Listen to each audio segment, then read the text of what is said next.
కామారెడ్డి జిల్లా BJP party కార్యాలయంకి విచ్చేసిన BJP జాతీయ ఉపాధ్యక్షురాలు మహబూబ్ నగర్ ఎంపీ డీకే అరుణ కామెంట్స్.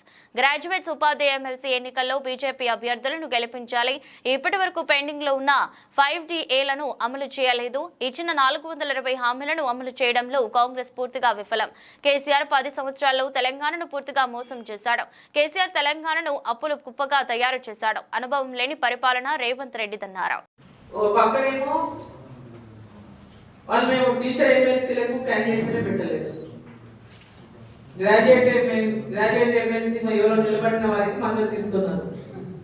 ఒక పక్క SLBC టనెల్లో 3 రోజులైంది. ఈ రోజుకు వాళ్ళు ఇరుక్కొని పోయి ఇప్పటిదాకా లోపల వాళ్ళని ఐడెంటిఫై చేయలేకపోయింది. వాళ్ళ యొక్క పరిస్థితిని NDRF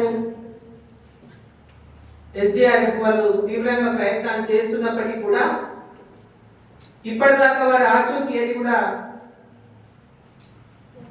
తెలుసుకోలేకపోయింది. ఒక పక్క ఒక ముఖ్యమైనటువంటి ఒక ప్రాజెక్టులో జరిగినటువంటి సంఘటన ద్వారా అదృష్టవశాత్తు 42 మంది బయటపడ్డారు. 8 మంది లోపల చిక్కుకున్నారు. వారి పరిస్థితి ఇంకా ఏందో ఇప్పటిదాకా తెలియనటువంటి పరిస్థితి ఉన్నది.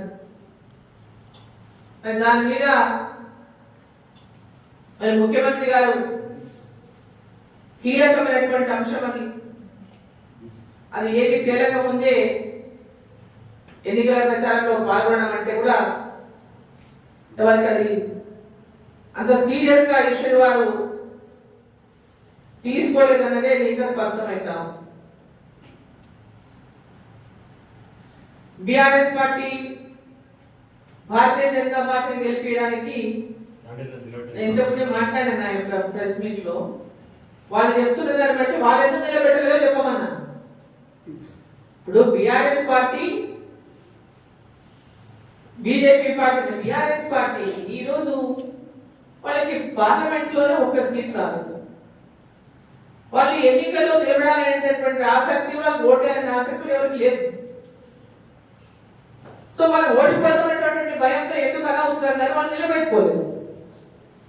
వాళ్ళు నిలబడకుండా ఇదే ఈ స్లోగన్ పాడి ఎన్నికల ముందు కూడా భారతీయ జనతా పార్టీ బీఆర్ఎస్ ఒకటి, బీజేపీ బీఆర్ఎస్ ఒకటి అనే పాటలు వాడింది కాంగ్రెస్ పార్టీ.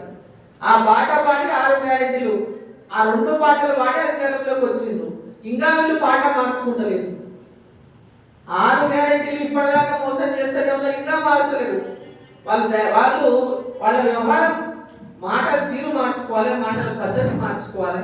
ముఖ్యమంత్రి గారు ఒక ముఖ్యమంత్రి లాగా మాట్లాడడం నేర్చుకోవాలి. ఒక ముఖ్యమంత్రి గారు ఇంకా తన హోదాకు తగినట్టు మాట్లాడతలేదు. ఇంకా చూసుకుంటే తన హోదాకు తగినట్టు మాట్లాడడం నేర్చుకొని ఆ పదవికి నిండుదనాన్ని ఫస్ట్ ఇవ్వాల్సినటువంటి అవసరం. నిండుదనం తేవాలి ముఖ్యమంత్రి పదవి. రాజకీయాలు ఎవరైనా రాజకీయాలు చేస్తాం, రాజకీయాలు మాట్లాడతాం. కానీ భాష కొంచెం బాగుంటే మంచిది. ఆయన ఒక ప్రతిపక్ష నాయకుడికి ఉన్నప్పుడు మాట్లాడంటే ఇంకా మాట్లాడతామంటే అది చూడడానికి ఎవరు కూడా యాక్సెప్టెన్స్ రాదు ప్రజల్లో.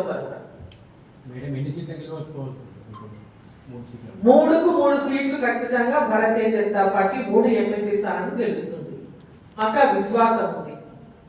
ఉపాధ్యాయులు కానీ గ్రాడ్యుయేట్స్ కానీ తెలంగాణ రాష్ట్రం యొక్క భవిష్యత్తు కోసం, తెలంగాణ రాష్ట్రం యొక్క అభివృద్ధి కోసం ఇది ఒక కీలకమైనటువంటి తీర్పు ఎన్నికల్లో ఇవ్వాలని కోరుకుంటున్నా, ఇస్తారని ఆశిస్తున్నా. తెలంగాణలో 8 మంది ఎంపీలు గెలిచిన తర్వాత కూడా తెలంగాణ బడ్జెట్ లో ఏం డబ్బులు తీసుకురాలని ఆరోపిస్తున్నారు. ఆరోపణలు సహజమే. ప్రతిపక్ష పార్టీలకు కదా ఆరోపణలు చేయడం. ప్రతిపక్ష పార్టీ యొక్క వాళ్ళ పద్ధతి ఏంటి? ఆరోపణలు చేయడమే. మళ్ళీ రోజు పక్క ఏమంటాడు, కేంద్ర ప్రభుత్వ నిధులు తేవాలంటాడు. కేంద్ర ప్రభుత్వ నిధులు, ఇప్పుడు కేంద్ర ప్రభుత్వం నిధులు లేకుండా ఈ రాష్ట్రంలో ఏ పథకానికి కూడా ఏ పథకము లేదు.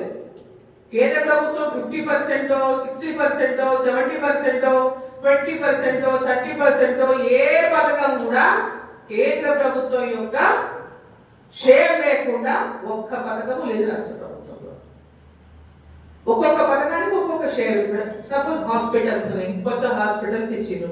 హాస్పిటల్స్ అంతా 60% కేంద్రం ఇస్తే 40% స్టేట్ ఇస్తుంది. ఈరోజు ఏరియా హాస్పిటల్స్ కానీ డిస్ట్రిక్ట్ హాస్పిటల్స్ కానీ పెద్ద ఎత్తున కేంద్ర ప్రభుత్వం నిధులు హాస్పిటల్కి వస్తుంది.